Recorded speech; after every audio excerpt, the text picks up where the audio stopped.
Welcome to the Side Action Podcast, the sports gambling show that covers everything in the world of sports betting from A through Z. We'll cover the four major sports, as well as anything and everything in between worth some action, and will increase the size of your bankroll. And here we go.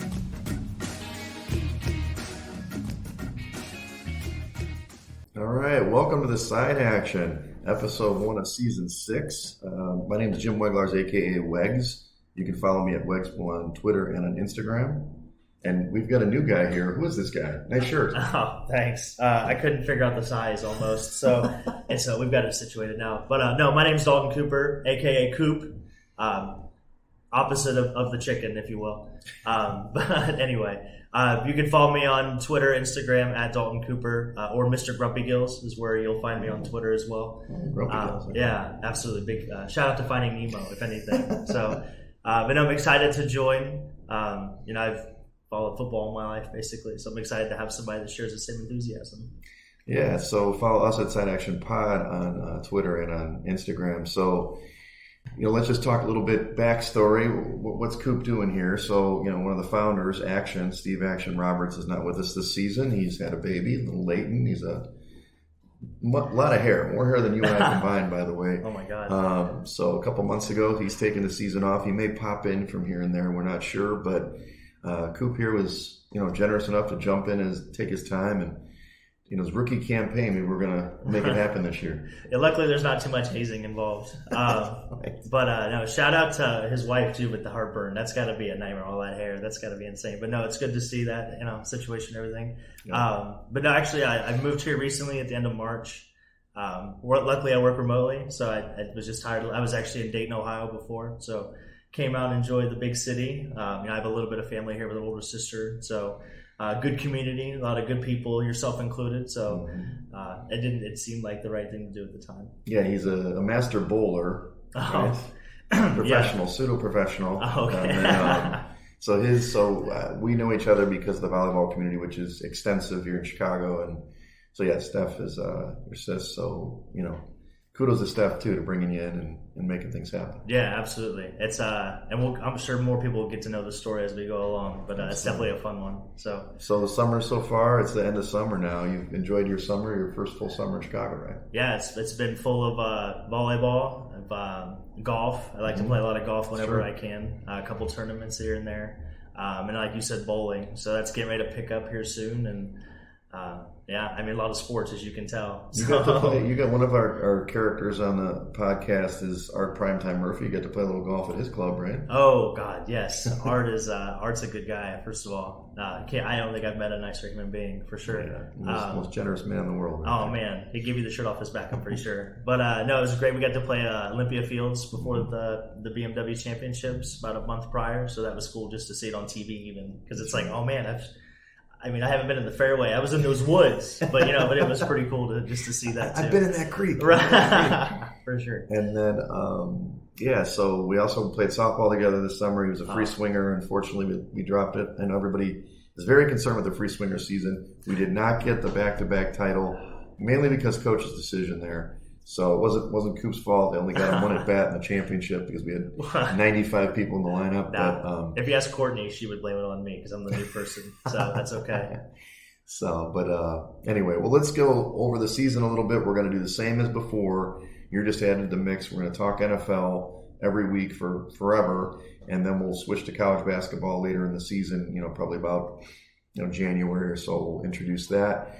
I know you're an NFL fan, and hopefully you're a college basketball fan. Action and I will still be joining and doing the contests out in Circa. He's not going to make the trip. I'm going to be out there next week on the 6th to sign up with our proxy. That's my brother-in-law. Awesome.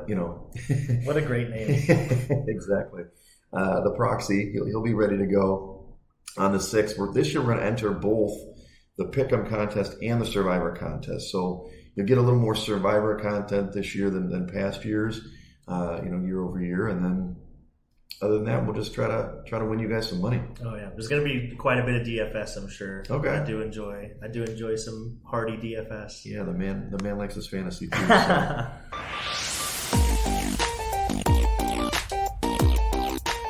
Well, this is going to be a healthy episode. This is our preview episode for the NFL. We'll go over every division. We'll talk about our picks for the end of the year too. Next week we will do week 1 picks. Now, granted, we're going to record on Thursday night game. We'll see if we can get in before that. But weekly content will be, on the picks of the week. This one is just kind of your intro for the year and, player of the year, stuff like that. Yeah, absolutely. You ready to go? Oh, yeah. I've been itching for weeks. You know me. All right. Well, let's jump into the AFC first, Coop. We'll start with the AFC East. I'm just going to run down the numbers for each team, and then we can kind of dig into it, who we like. So the Bills are the favorite in the division. They also are like plus 475 odds in the AFC, which is right up there with the Chiefs, plus 900 for the Super Bowl. Then you got the Jets. The Jets and Miami are pretty close, but in the AFC East, you've got, I forgot to mention, the Bills are plus 120 to win the division. The Jets are next at plus 250. They're plus 1,000 for the AFC, plus 1,600 for the Super Bowl.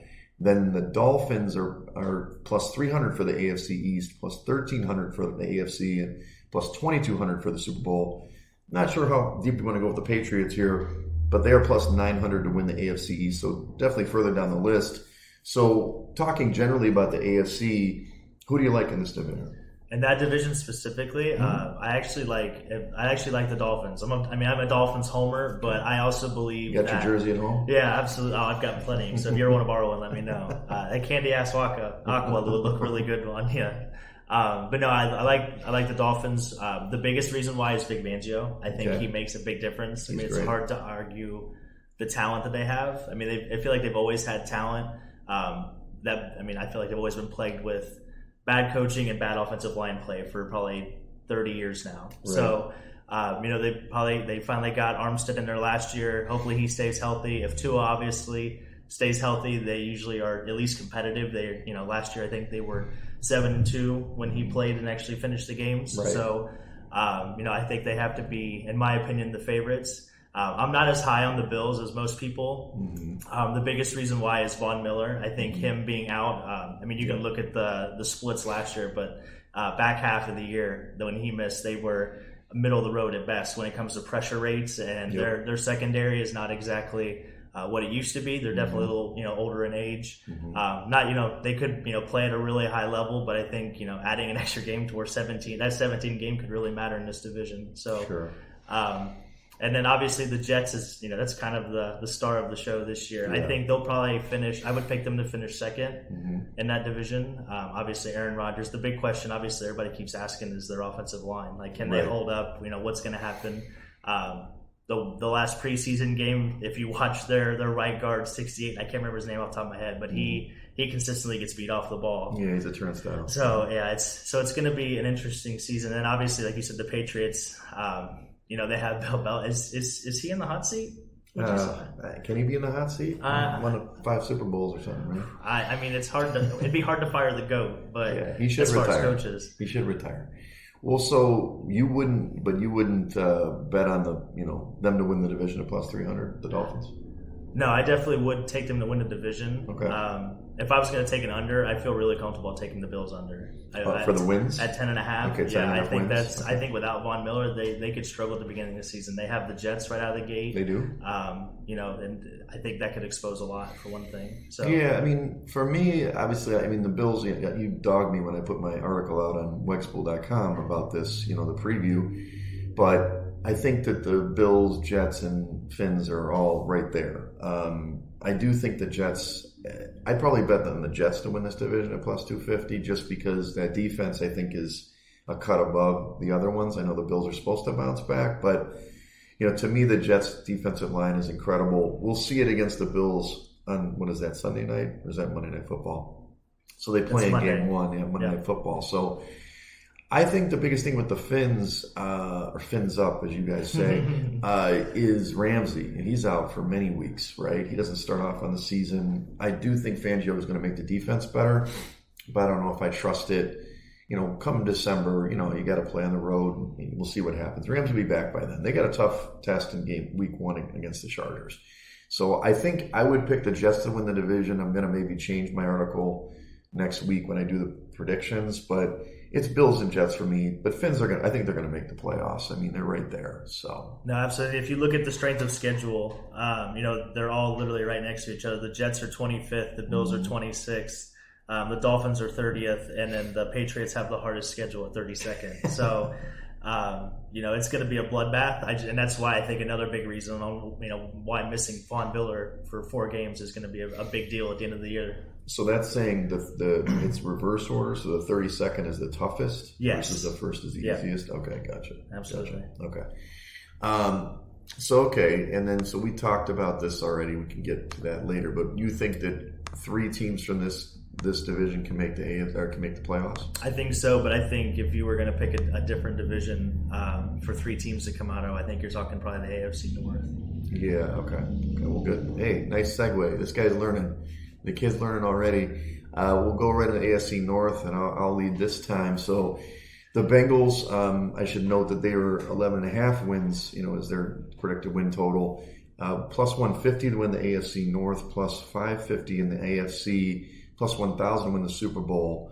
I did throw in, Burrow MVP plus 800 and Chase Offensive Player of the Year plus 1,200. But then the Ravens at plus 220 for the division, plus 1,100 in the AFC, and plus 2,000 for the Super Bowl.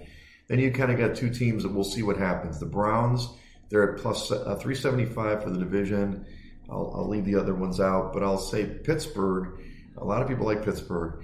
Plus 500 for the division, plus 2,800 for the AFC, and then plus 5,000 for the Super Bowl. So for me, I'm a Bengals guy this year, and it's mainly because I think, Burrow's due. I don't know if the team, he's starting off, I guess he's back at practice, but he had a calf strain. He's been out for a month. But I think it's just, he's been so close already, and he's just one of those killers.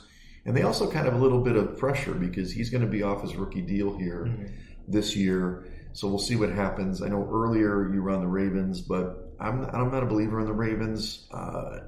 Jackson's MVP hopes are plus 1,400, but I think the Steelers are a team that can surprise. I don't have them in the playoffs yet, but Watt at Defensive Player of the Year plus 800, I like that bet a lot too. Cleveland, even though I just picked Watson last night in a fantasy draft, I kind of feel like they're going to fall on their face. I don't know, but what's your take on the AFC North? I am those people. I'm definitely I am those people that also believe in the Steelers, and it really hurts my heart to say that. Yeah. You're a Browns guy? Oh, no. I picked the Steelers to win this division. Okay. Another, obviously, just the continuity going into year 2 for Kenny Pickett. Mm-hmm. Mike Tomlin, obviously, his track record speaks for itself, never having a losing season. And just, I think the defense is going to be a lot better. I mean, they were 9-8, and TJ Watt missed 7 games last year. Yeah. And they got off to a rough start. I think they were 2-6 at one point. So I don't see that repeating itself. And they have the 7th easiest schedule in the league this year. Okay. Which is by far the easiest in their division. They are 7th. And I think the next closest is the Ravens at 17, and then you have the Browns at 19, and you have the Bengals at 21. Yeah, so there's that first place schedule. There's a serious advantage when it comes to who they're playing and what divisions. So you would go over the win total 8.5. Oh, I hammer it. Yeah, hammer it. I actually could see them as the number 1 seed in the AFC. Whoa, slow down, Cowboy. I could definitely see that happening. I would definitely think TJ Watt is, I don't want to say a lock for defensive play. He's always going to be in the conversation. Yeah. But I do agree with you. I think the Bengals have kind of that underdog to where, they have more continuity. The more you kind of lose, I feel like, a little bit in the NFL, and they've done it 2 or 3 years now, where they almost kind of come closer together than most teams. You see that in Mixon. He gives up more money on the table. Yep. We're going to see what happens with Burrow. That's kind of the big question. Everybody's kind of been like, why hasn't he gotten his contract? And they got Herbert and everybody else getting paid. But I think it's hard to bet against Joe Burrow. It really is. I mean, it's crazy that he's going into his 4th year, and we all believe so much. And it's the same year as Daniel Jones, right? Or no, Daniel Jones came in a year before him. I think Daniel Jones is his 5th year because they didn't pick up. Yeah, they had to re-sign him. Option. Yeah, right. So it's just crazy. Like they're pretty close in yearage, and one is so much more elite than the other. Yeah, no question. But I was a big believer in the Ravens until the injury bug has gotten their secondary. That's your secondary. Okay. Yeah. See, I don't. So what I'll say is, the Bengals, Lou Anarumo's the DC. He's an incredible defensive coordinator. I'm shocked he doesn't get another job, but maybe he just wants to win the Super Bowl with these guys. But the Ravens, look, they got a new guy, was it Todd Monken, who's the offensive coordinator. Yep. They're supposed to pass the ball more. I'll believe it when I see it. And I love John Harbaugh, quite a bit, but maybe it's time. I mean, he's been there for 15 years or something. Him and Tomlin have been in the division forever. So just think that you start losing, you kind of lose the crowd after a while when it's the same voice. And that's where I think, Tomlin, he's had different cast of characters, and this is kind of a come-up story. He's definitely a guy, more of an underdog situation. I'm not sure if I would put them to win the division, but I mean, at plus 500, that's a good bet. I do think they'll contend for the playoffs. We'll see what happens with Kenny Pickett. He's kind of he's got a prove it year, even though he's a second-year player. I think that they're going to see if he's the guy or not. Not much talk about the Browns, though. I think you should slow down on that John Harbaugh slander. He's arguably the second best coach of the league behind probably Andy Reid. I know, but I'm telling you, we'll see. Yeah. I just think it's not going to happen. What about nothing on the Browns? Well, with Cleveland, I almost think Stefanski's going to prove it here. He is. They finally had an off season to where Deshaun Watson's in the building. It's quote unquote normal, as normal as it could ever be. Yep. It's just you don't really hear a lot. I mean, Kareem Hunt didn't re-sign; they let him walk, so it's going to be probably a lot of Nick Chubb. So, I'm curious to see if they incorporate Deshaun Watson's legs or not, because I think that's what really helped separate him in Houston. Yeah. Obviously, he was a completely different quarterback then. He was top 5 in the league at that point. He had a lot of rushing yards last year, but he couldn't hit anybody. Right. So Murray Cooper's there, then Peoples-Jones and Njoku. We'll see. I don't think they're that great in this division, and the defense has underperformed for years. So Myles Garrett's on here plus 700 for Defensive Player of the Year. I was big on him 2 years ago. I still think he's a stud, but it doesn't hold up on the back end. And they've got teams like these teams. You got the Ravens will run on them and the Bengals will pass on them. Can they stop? And the Steelers will just kind of grind them. But we'll see what happens. So you have the Bengals and Steelers coming out, and the Ravens not making the playoffs now? No, I see them as a borderline. I think the Ravens are probably the odd man. I would see you got 10 teams in the playoffs here? No, just 7. Don't worry, just 7. But you do have the 3 from AFC East or no? I believe I have. No, I think I have 2. I might have the Jets. Yeah, the Jets, the Bills. And the Fins. Yeah. Okay. In this division, Bengals for sure, and Steelers. Oh, no, I beg your pardon. I have 3 from the West coming out. 2 from the East and 3 from the West. Sorry. There's only 7 teams. There is. Playoffs. There are. Yeah. So we have 2 from the. Yeah. There's 7. Okay. So you've got. But from this division, which one? The Bengals and the Bengals Steelers? And the Steelers for sure. Yep. I think the Ravens are. I think they're the 8th team. Yep. I think they're the odd man out for sure. But it sounds like We'll keep going. It's not a perfect system. Okay. AFC South. Jacksonville is pretty heavy favorites to win the division, minus 167, plus 1,300 to win the AFC, plus 2,500 to win the Super Bowl. Lawrence is plus 1,700 for the MVP. And then you've got the Titans. This is Mike Vrabel. He's the guy. Plus 375 to win the division, plus 4,000 for the AFC. Then you got the 2 kind of crappy teams, the Colts at plus 650 for the division, the Texans plus 900 for the division. Both with new coaches there. Look, I'm going to go on a limb already. I probably have gotten too far on this limb about Jacksonville. And I'd be curious to see what your schedule says. But my bet is they went. They're the 1 seed actually, because they have such a crappy division that I see them going at least 5-1, if not 6-0 in this division. So I think they can win 13 games and maybe get the most wins in the AFC. I did find it at Rivers. It's plus 1,600 to do that. Maybe not enough juice that I wanted, but I've also heard a lot of things that they haven't improved that much, and they took a huge improvement from last year to this year. If you listen to Adam Chernoff, but this division sucks to me. And as good as Vrabel a coach, I think he's a great coach. It's just they're declining on this team. So I can only see Jacksonville coming out of this division myself. Yeah, and they have a new GM as well. So just building that continuity, and they were kind of in cap hell, and they were investing a lot of money in the defensive line. They weren't even paying AJ Brown, for God's sake. They'd rather pay 3 defensive tackles. So I think a change in philosophy is always hard to go through, even from an organizational standpoint. So there's definitely going to be growing pains, and behind Tannehill, they have Malik Willis and they have Will Levis. So Will Levis, if he makes a team, right? So they have just a lot of uncertainty. Obviously, they kind of know they have Derrick Henry. He's getting older. What are they going to do outside of that? So, right. But no, I agree with you. I hate that it almost feels bad. Like, I hate that it just feels like you have to pick Jacksonville or you're just crazy. Or like, you're just like, what are you doing? You're just donating money at this point. Right. I do think the Colts could figure out. So it stinks that Jonathan Taylor. I mean, that whole situation. I feel like that team. I feel like that team could be. Well, he's on the pup. His owner is a little impulsive to say the least. Yeah, Ursa's crazy.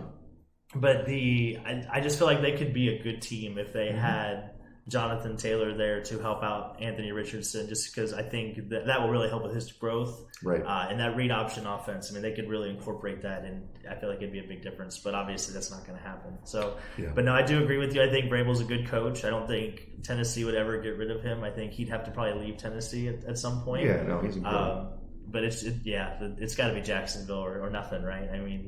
I don't understand. I don't see how you could take anybody else. Now, do you like Richardson and for the Colts? He's Offensive Rookie of the Year, numbers plus 700. He's obviously showed off on Twitter, his one-legged throws and stuff. But do you think he's a play, or what about, the Texans have Will Anderson at plus 400 for Defensive Rookie of the Year? I do. I think Will Anderson would be a good bet.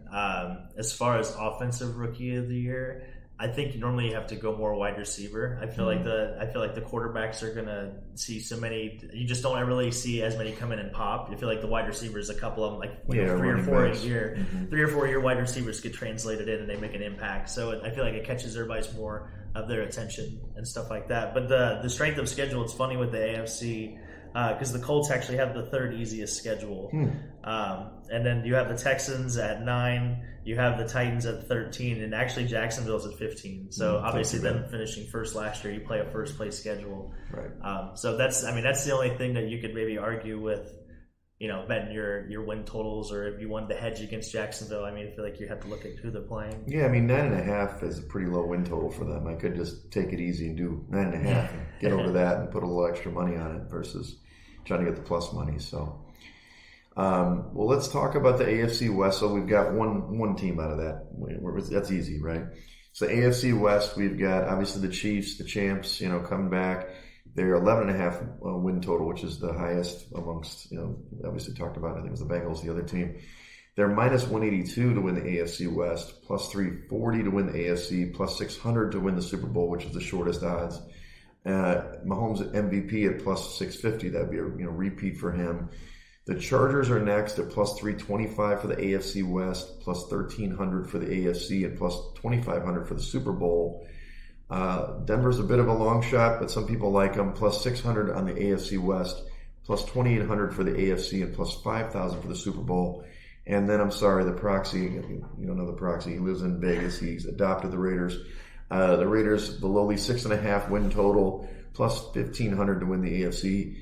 Dave, just so you know, they're plus 8,000 to win the Super Bowl. I'm sure you want to put that in when we go to Circa next week. So, we all know the Chiefs. They're great. They're going to make the playoffs. Can the Chargers or Broncos take them down in this division? Yes. Okay. I have the Chargers winning this division. Wow. I actually have the Chargers are going to beat them. I think adding from Dallas, Kellen Moore. I think adding Kellen Moore is going to. I think it's going to be. They were top 5. The Cowboys were top 5 offense the 3 years he was there. He makes Dak Prescott, which some people argue he's top 10. Yeah. I think he's probably right there between 10 and 14. Right. But I think he's going to make a big difference for Justin Herbert. The health bug has always seemed to plague this organization for some reason. So at some point they have to be due, in my opinion. But I see 3 teams coming out. I think Sean Payton being in Denver makes a huge difference. They were talking about how they do their cuts in Denver this year. They literally cut all 25 guys at the same time. Usually, if you watch teams, they'll drop 2 or 3 guys every week or whatever. But the Broncos decided to cut everybody at the very end, which a lot of beat writers were talking about on Twitter. It's just an interesting strategy by Sean Payton. So I think if anything, they'll be mentally different, and I think that's going to be a huge deal from the player standpoint. There's just going to be more buy-in. Russell Wilson looks a little bit more like he's taking it, a little more serious, or just has more, more smarts around him. He's expecting another baby, by the way. Oh man, well, what he's doing in the offseason. Well, just so you know, Sierra has never come on the podcast, but she's always invited. No, fair enough. That's open invitation. That's right, fair. Right, exactly. But no, I have like I said, I had the Charger. Herbert is my MVP this year. Okay. I think he's going to make, like I said, he's plus 1,200. Yeah, that. Absolutely. And adding Quentin Johnston from TCU, a lot of beat writers on Twitter have been raving about him in camp. They so much that they were talking about trading Keenan Allen in the offseason. So. Yeah. He's over 30 now. Yeah, and I just think there's a plethora of talent. They still have Eckler. I mean, he may not be happy, but he's showing up, and that's more than some of the other running backs are doing. So, yeah, I mean, look, it's hard for me. Listen back to past podcast seasons. Ash and I love the Chargers. Every year we love the goddamn Chargers. Everybody loves the Chargers. Chargers are going to Charger, man. These guys, I can't trust them, and I think it's Staley. I think he's a terrible coach. So. The joystick's out there, sure, maybe the offense is better. But when it comes to game decisions late in the game, blowing games, which they've done so many times, that defense wasn't that great last year. Yeah. They got to improve. I love the Chargers too. I'm a Charger guy. But early when I did my predictions, I was over the Broncos, not unlike yourself. At this moment, I think I have the Chargers out of the playoffs and I have Denver in, which I'm not sure if I'm going to keep that in my final. I'm going to go through it again. But I still have the Chiefs winning the division. This team has won, 8 straight or something like that? I don't see that changing unless there's... Now, we didn't talk about the holdout for Chris Jones for the Chiefs. How relevant is that? He said he'll wait all the way out to week 8. I don't think it's going to get that far. But, when they start playing the big boys, they're going to need that guy. So yes, and if they miss him half the season, I feel like that could be a big difference in them winning the division and them being a wild card team. Yeah. The Achilles heel for, like you said, the Chargers have been that defense. So they know they're going to be able to feast, but not getting any kind of pressure sustained. And they're still young. I mean, they had their most rookies played, take snaps last year for that, for that offense and defense for the whole team. So they're still kind of young. They're in year 2. They lost Eric Bieniemy to the Commanders. Yeah. How much of a difference is that really going to make? We'll find out, obviously. It's Nagy. He was a great coach for the Bears. He's going to beat him. We know that for sure. So... Yeah, we'll see. Okay, so to review your playoff teams, because you've been all over the place here, buddy. You got the Steelers, the Jags, the Chargers, the Dolphins, the Chiefs. How many teams you got in there? 7. The Steelers, Jags, Chargers, Dolphins, Chiefs, Bengals, so you don't Jets. have the Bills in there. No, I do not. So you have the Jets and the Dolphins in the AFC East. Okay, Steelers and Bengals. And your 1 seed is the Steelers? Yeah, I do. I see them as the 1 seed. I think, like I said, they have such a schedule advantage. Yeah. Like I said, their defense is for real. We always know they're going to play defense. And if I remember correctly, I think last 3 games they play warm weather teams in Pittsburgh. Yeah. So there's definitely going to be an advantage there. Okay. We differ significantly, which is okay. That's what we're here for. I've got the Chiefs, the 1 seed, Jags at 2, even though I'll make the bet on the Jags. Cincinnati 3, Buffalo 4, Miami 5, the Jets 6, and Denver 7. So I don't know the Chargers. I want them to do it. I'll root for them if they make the playoffs, but we'll see. The AFC is loaded. There's no comparison between the conferences this year. The AFC is way better than the NFC, so we'll see what happens there. So we will get to the playoffs in a minute. Let's just go into the NFC now. We can do the whole playoff run if you'd like. In the NFC East, you got the Eagles, obviously defending NFC champs. Most of my company roots for this team, so I can't speak that badly of them. They also have predicted 11.5 wins. They're minus 125 favorites for the NFC East, plus 300 for the NFC, which is the favorite, plus 700 for the Super Bowl, which is really the second favorite, more or less. Hurts MVP, plus 1,100. They've got Jalen Carter at plus 800 for the Defensive Player Rookie of the Year. But I don't want to count out Nolan Smith. He's also awesome at plus 1,100. The Cowboys are next, plus 190 for the NFC East, plus 650 for the NFC, and plus 1,500 for the Super Bowl. Then you got the Giants and Commanders. The Giants are at plus 750 for the division. I don't think they're going to win the NFC. The Commanders at plus 1,300 to win the division. And they have 6.5 wins, so that's pretty low. It's the lowest win total of this group. What do you say about the NFC East? I actually like the over total for Washington. Okay. I think Sam Howell looks a lot more competent. He's definitely got somebody in there that's been proven. I mean, with Eric, like we just mentioned Eric Bieniemy a minute ago. Yeah. And he was really not that bad at North Carolina. He lost a star running back, I think, his junior year starting, and then obviously he went to the NFL. Javonte Williams, I think. But I think that's a nice win total that you can get some value out of. I really do like the Giants. I mean, everybody hates Daniel Jones for some reason, but I really think adding Darren Waller to that offense, they have, in my opinion, the best coach in this division by far. With Dayball, and I think he can figure, if you give him a schematic advantage by having, a 3 wide receiver sets and being able to spread out Waller, similar to how Reed does with Kelsey. I think that can add obviously I think last year he threw the ball less and it was his highest passer rating ever. So I think they can improve on that. They have a really good defense. They, obviously Dallas probably has quote unquote the best defense in this division just because of Parsons. But I'm not as high on the Cowboys, and the reason why is just the depth. I feel like the only constant in the NFL is injuries, and every team struggles with them every year. And I feel like if they have 1 or 2 specific injuries, whether it's the offensive line, or God forbid Parsons were to, do anything with a hamstring or just something, I feel like it would really make a big impact on them. And I obviously, adding Trey Lance is not really going to do anything now, but I think the media in Dallas is always going to find something to keep the narrative going all year. Obviously, you have the Eagles. I'd probably take their under at 11.5 just because they got a whole new coaching regime on the offensive side of the ball. So just the continuity is obviously in question. But who would you go with here? Well, I mean, first of all, this is going to be we're taping live. Of course, my daughter forgot her keys, so I'm gonna have to go buzz her in a second, just when I walk off the camera. But secondly, look, I think it's hard to repeat. When you're the loser of the Super Bowl, it's hard to get back there, right? It's very hard. You've seen it time and time again, even though the Bengals were like really close to making it last year.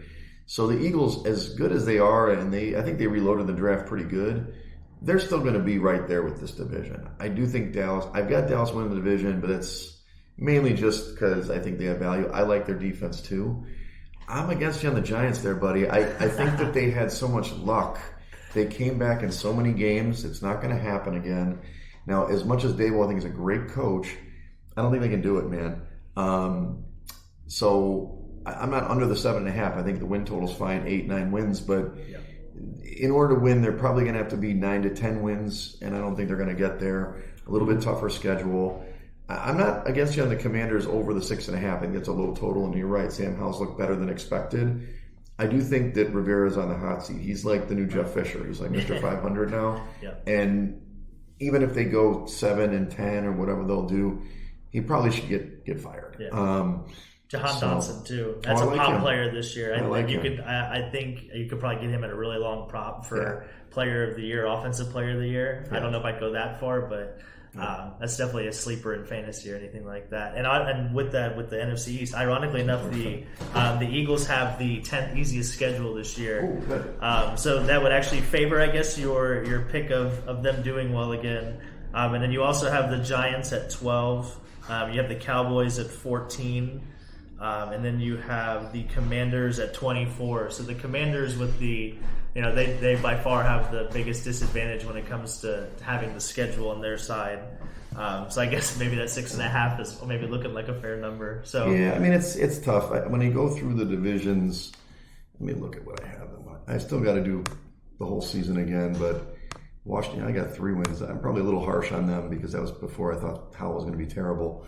But yeah, I mean, we'll see. The Giants are right at that number, so we'll see. I would actually think that Washington might be a good bet on team this year because they're going to be underrated. Now, granted, they're playing Arizona in week 1, so we talk about Survivor. We'll see if that's one of the teams next week. But let's move on. But you have the Giants and the Eagles in, and the Cowboys out. The Cowboys out. Teams. Yeah, okay. I've got the Cowboys out. I think he's going on a limb over here. I think they're the 8th. But then also with the Commanders, they didn't pick up Chase Young's option, which I think is interesting. So it'll be interesting to see how well, if he is motivated to play well or if he's not. I think he could be a big difference player too. I agree. Let's go to the NFC North. This is my beloved division. I know you have your Dolphins and stuff, but Detroit is a favorite here, which is crazy. When's the last time you said that? They have a 9.5 win total. Plus 135 for the NFC North, plus 900 for the NFC, plus 2,200 for the Super Bowl. Okay, we've got Jahmyr Gibbs at plus 800 for the Offensive Rookie of the Year, votes. I got him on one of the fantasy teams last night. Okay. Minnesota comes in at plus 275 for the division, plus 1,600 for the NFC. I don't want to worry about the Super Bowl. I ain't going to win. But Jefferson, Offensive Player of the Year, which he won last year, I believe, at plus 1,200. So, we'll see. Then you've got Green Bay Packers, plus 375 for the division, and the Bears at plus 425 for the division. Both of those teams are at 7.5 wins, and they play in week 1. The Bears, I'm a Bears guy. You probably know that. It's been tough. I do like the rebuild, but I think the steam's a little bit too big on this team. 7.5 wins is right where it should be, 7 to 8 wins. So I'm not going to get too excited. But before we get into the better teams, what do you think about the Packers? They got Jordan Love in there. Obviously, they lost Rodgers. Huge, LaFleur's actually got a coach this year. A lot of people, I'm down on them. I'm pretty down on them, but I've heard a lot of people saying this is a team that people are underestimating, and they like over the win total of 7.5, which seems crazy to me.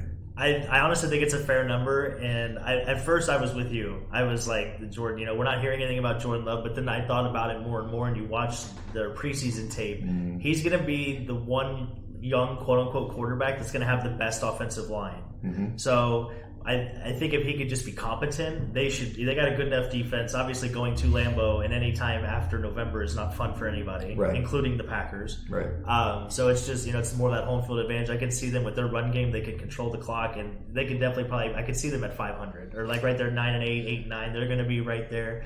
But I don't know how long they're going to want that. And we're going to see if Jordan Love can handle it. I think he's probably middle of the road somewhere just because you don't hear anybody raving about him in camp. You don't see any crazy videos or crazy takes or anything like that. But I think the coach of the year is in this division. I really do. I know you. I know you're coach of the year. Yeah. So when we get to that, I also think like the Giants, the Vikings had the luck factor. They came back in 6 or 7 games. We obviously know the Colts game was ridiculous. They came back from 31 or 32 down or something. Yep.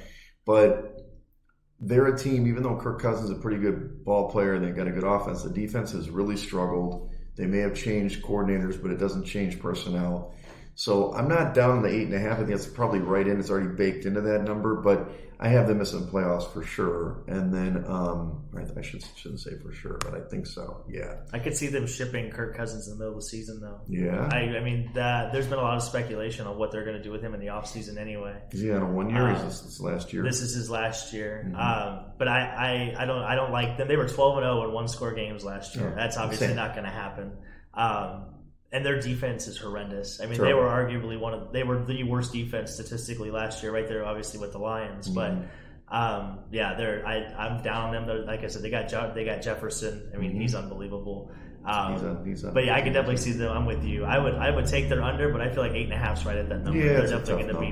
They're going to be just like the Packers, in my opinion. So to miss the playoffs might be a good bet.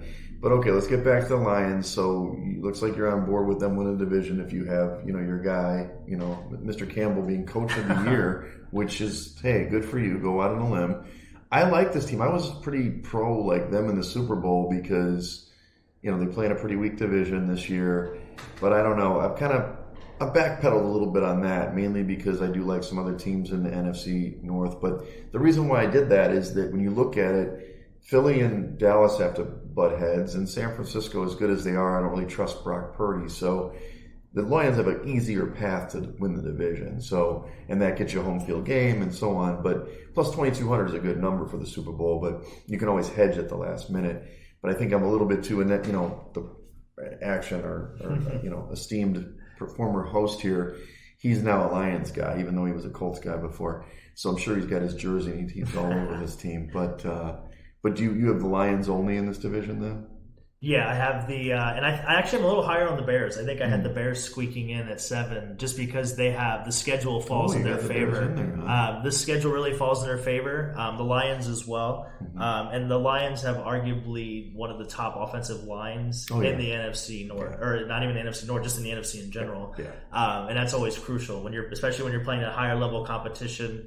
Dan Terra is going to win Coach of the Year. Are you playing to the crowd here, the Bears fans here? the legions of fans that we have in this podcast are Bears fans. So. I mean, I have gotten a little bit with the crave, if you will, with the crowd. But they do have the easiest schedule in that division by far. They have the 6th easiest schedule in the league. And then the next easiest schedule in the NFC North is the Lions at 18th. And then you have the Vikings at 27th.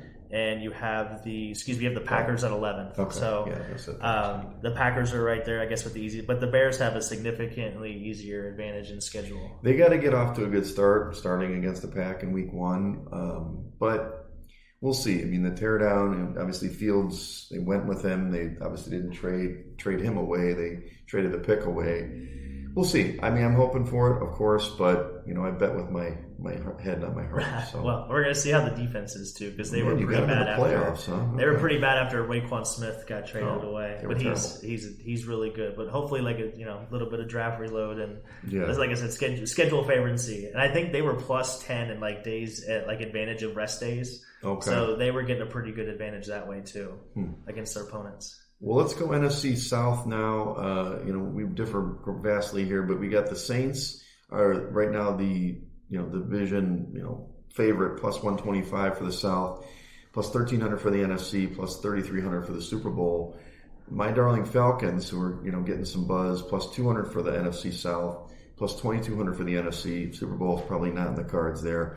They've got Bijan Robinson, Offensive Rookie of the Year. He's the short favorite at plus 300.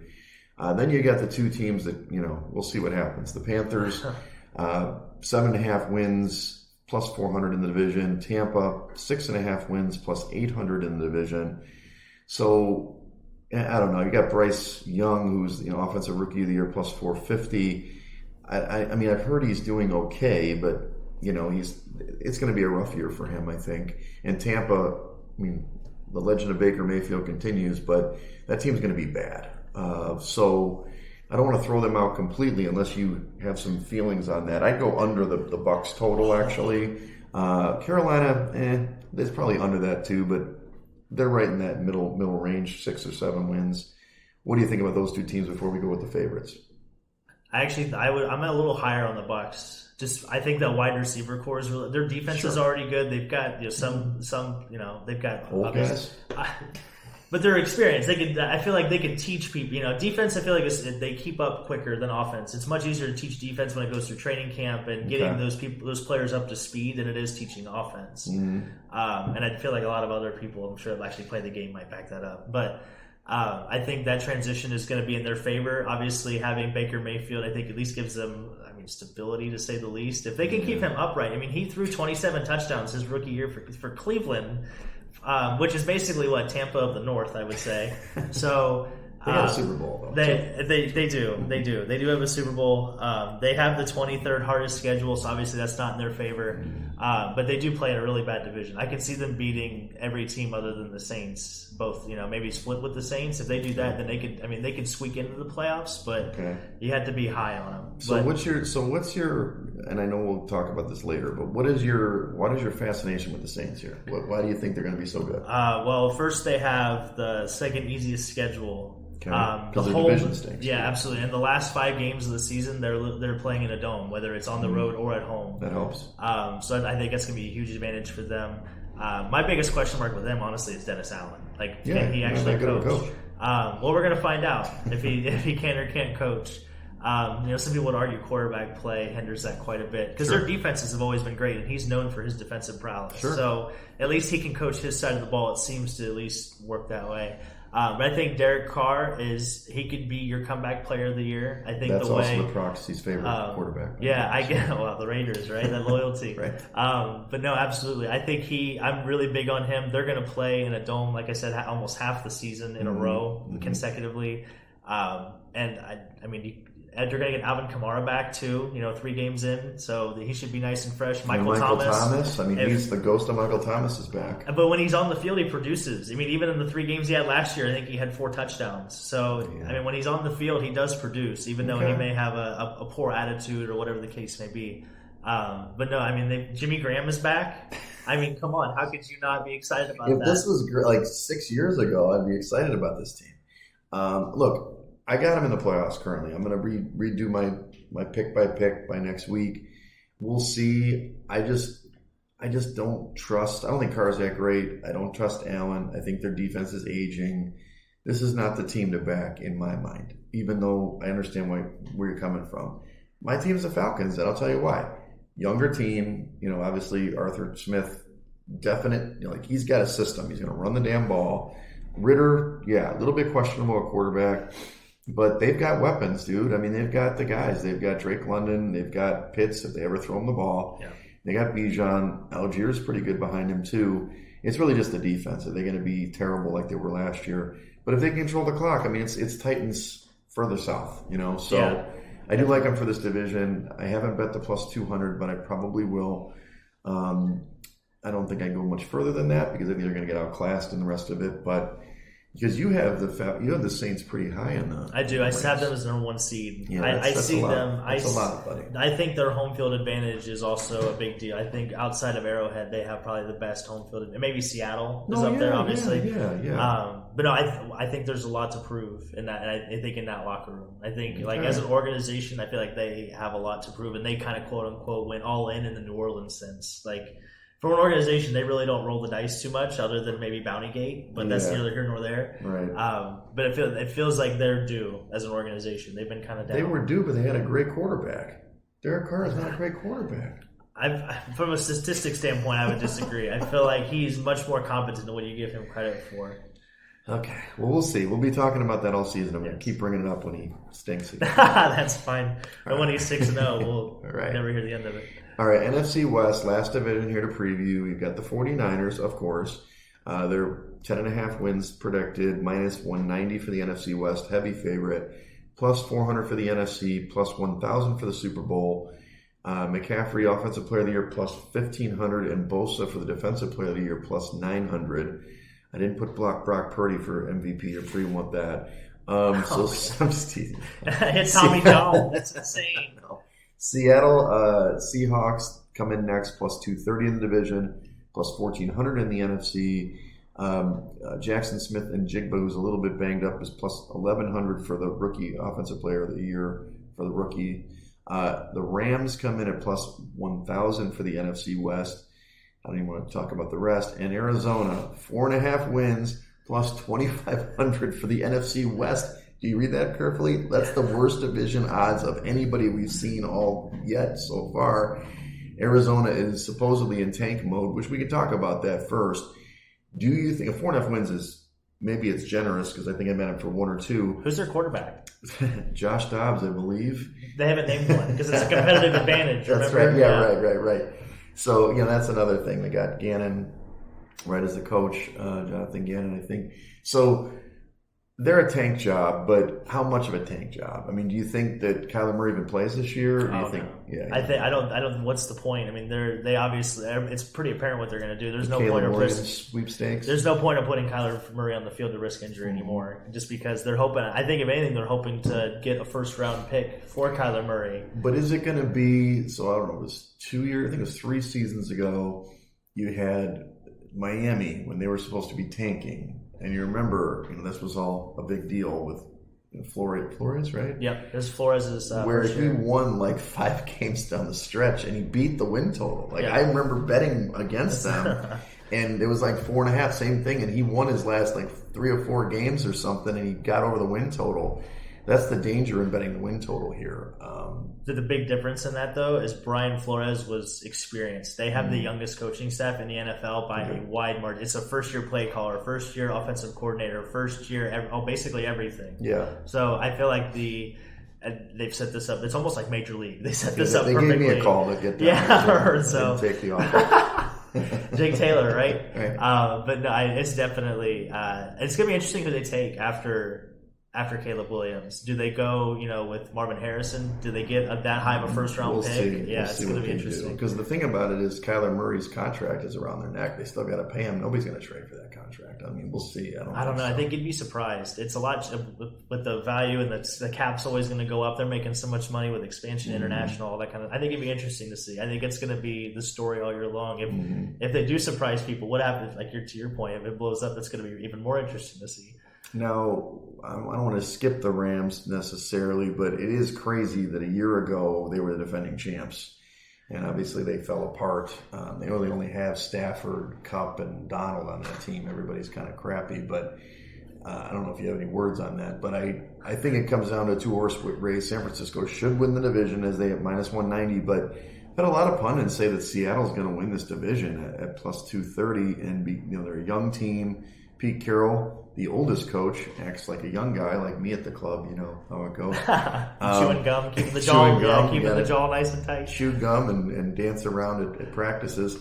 Do you think Seattle can take down the 49ers in the division? I do, and I think the biggest reason You're why... Captain Underdog. We're going to get you a shirt. Well, I think when I looked... From a talent standpoint, it's hard to argue. In strength of schedule, they're literally right next to each other, I believe. The Seahawks are 8th. And the Niners are 4th. So they're not too far apart. From the Rams' perspective, you forgot Van Jefferson. He's not bad. Sure. But I almost forgot. I wasn't kind of listening. I was on my phone. We were having a hard time connecting.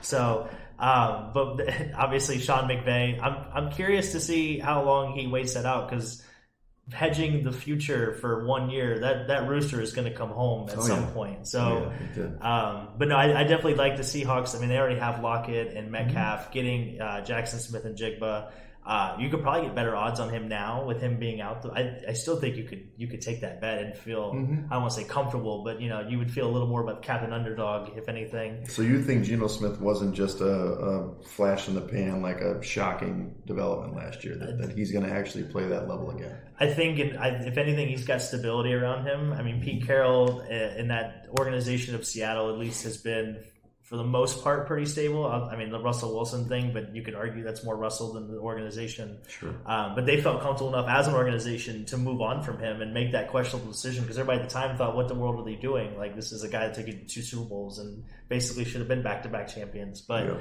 and I think that's a big deal. Like I said, he had Tommy John surgery. Usually that's a whole year for a major league pitcher, and he's back, 5 months, 6 months, which I'd love to hear the medical behind that. That'd be interesting. I don't know if, even if he had his original, ligament, I'm not buying into Purdy. I'm sorry. And I think that he played great. I'm happy that he did it. The league's going to catch up a little bit. And in the end, I don't think you can win a Super Bowl with him. And if they win the Super Bowl in February, good for you. Tip of the cap. But I don't think it's going to happen against the Burrows, the Mahomeses, or even the Hurts, or I don't know about Dak, but you know what I mean? Like, he was Mr. Irrelevant for a reason. I know he's got experience and he's got moxie, but in the end, you got to be able to play the position, and we'll see what happens. I think they're still going to be, like you said, strength of schedule is pretty low compared to those other guys, the division leaders. So they can still win the division, or I have them as a 1 seed. I guess we'll roll into that. Well, then they have the best coach, obviously, in that division. Yeah. By far. But I wouldn't be shocked at some point if Sam Darnold was their starter, whether it be through injury or he's had arguably the best camp out of a lot of the quarterbacks that have obviously moved homes and all that kind of stuff like that. But the flip game in that, they play the AFC North this year, and the 49ers actually have the Bengals at home, and Seattle goes to Cincinnati. So if anything, if that division is close to the end of the year, I think that could be a deciding. I think that might be a tough game for the deciding factor. Okay, well, let's go over quickly in the playoffs. We want to try to keep it. We're almost at an hour already. But so you've got your playoff teams this is the seeding, right? 1 seed Steelers, huh? Yeah, so the AFC, I've got the Steelers, the Jags, that's the 2 seed. The Chargers are 3, the Dolphins are 4. The Chiefs are a wild card team. The Bengals are a wild card team. And then I have the Jets as the last wild card team. Okay, for me, I've got, as of today, we'll redo it, but KC at the 1, Jacksonville 2, Bengals 3, Buffalo 4, Miami 5, Jets 6, the all AFC teams. AFC East, and then I do have Denver right now. We'll see if that changes at the 7. So I know the Steelers, they're really going to be close with the Broncos to me as that 7th team, but we're not too far off. It looks like the Chargers, I mean, you've obviously got the Steelers way up there. don't know if I can buy into that per se, but we're not too far off. It's a couple of teams. And then you have, coming out of the AFC, you switched to the Bengals. I did, yeah. The AFC, I had the Bengals coming out. I think I had them playing the Jets in the AFC Championship game. The way the bracket was coming down, mm-hmm. So like we kind of touched on before, I think it's that year, it's that continuity year. I feel like a lot of it's going to come down to it because after this year, you're going to have to start paying everybody, which means you're going to have to start moving on and. Obviously, if they win the Super Bowl, they'll have coaches and everything else move on. But I definitely think it's the Bengals' year.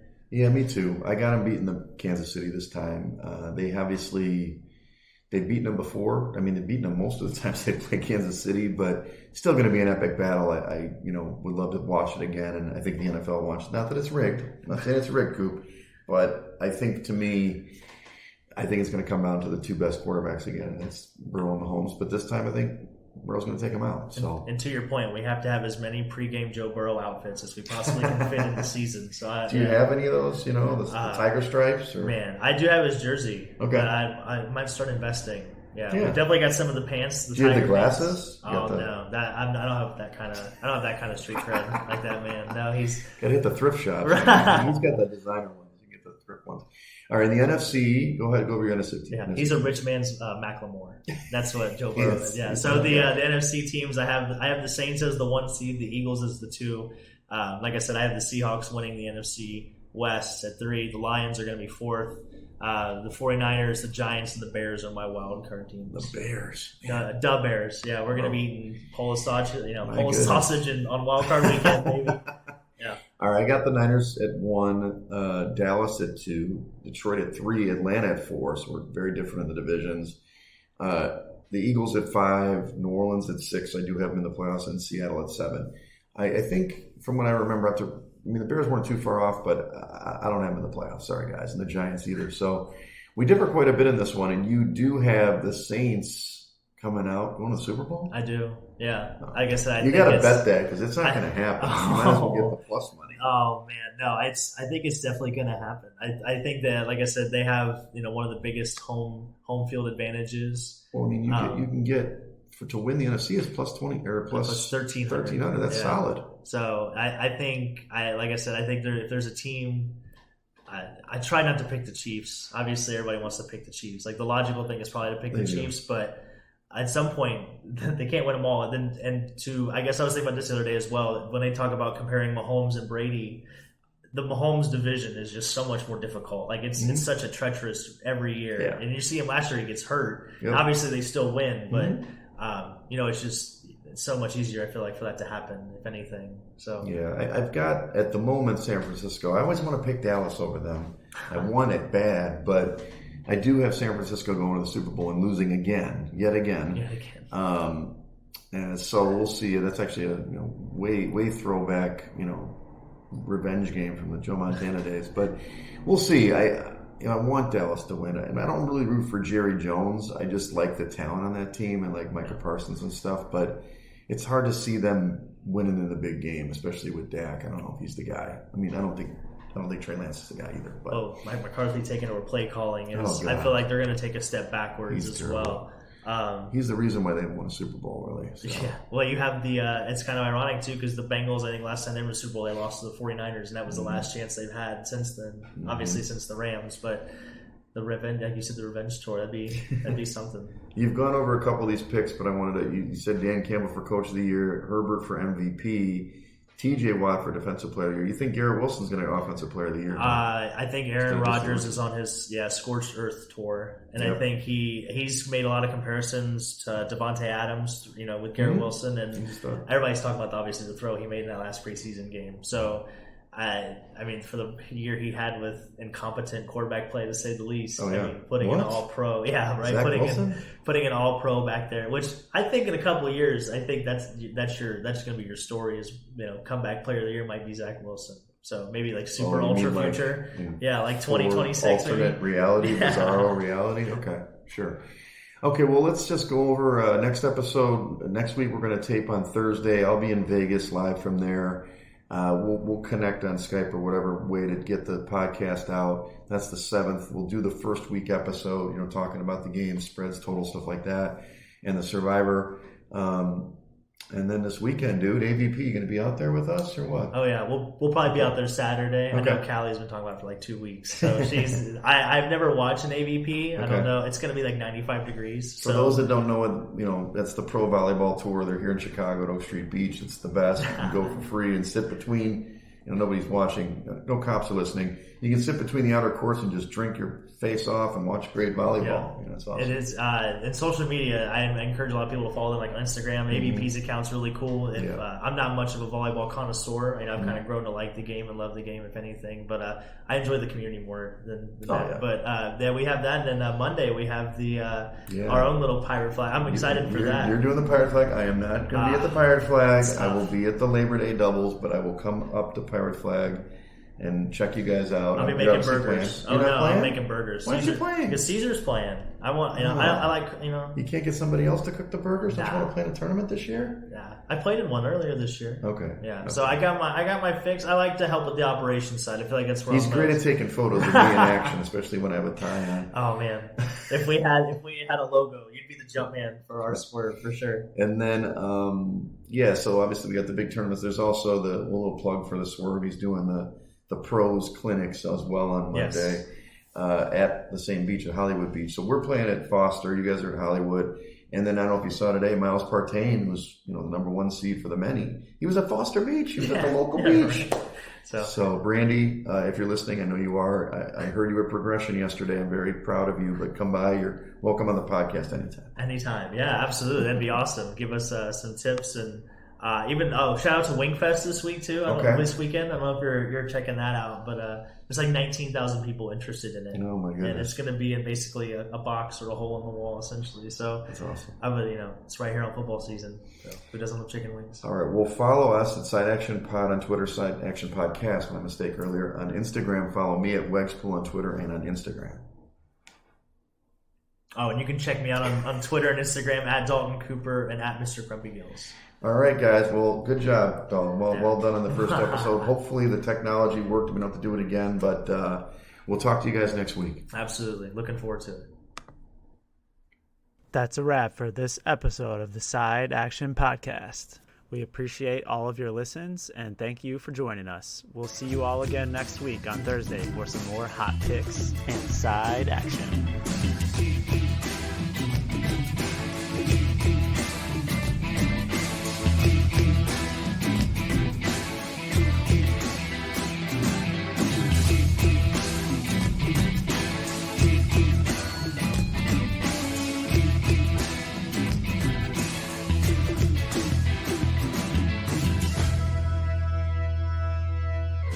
Side Action Podcast, its owners and associates take no responsibility for the opinions or statements made by the show hosts or their guests. Statements or show topics are not necessarily the beliefs of this podcast, and opinions between talk show hosts may conflict. Individuals following the advice given on the podcast accept their own risk of losses from wagers made. As the Side Action Podcast, its owners, hosts, associates, or guests will not guarantee any advice given. The opinions and advice given on the Side Action Podcast is for entertainment purposes only. Gambling problem? Call 1-800-GAMBLER. Intro and outro and transition music credits. Song titles, Jerry 5 and District 4 by Kevin MacLeod at incompetech.org. Licensed under Creative Commons Attribution 3.0.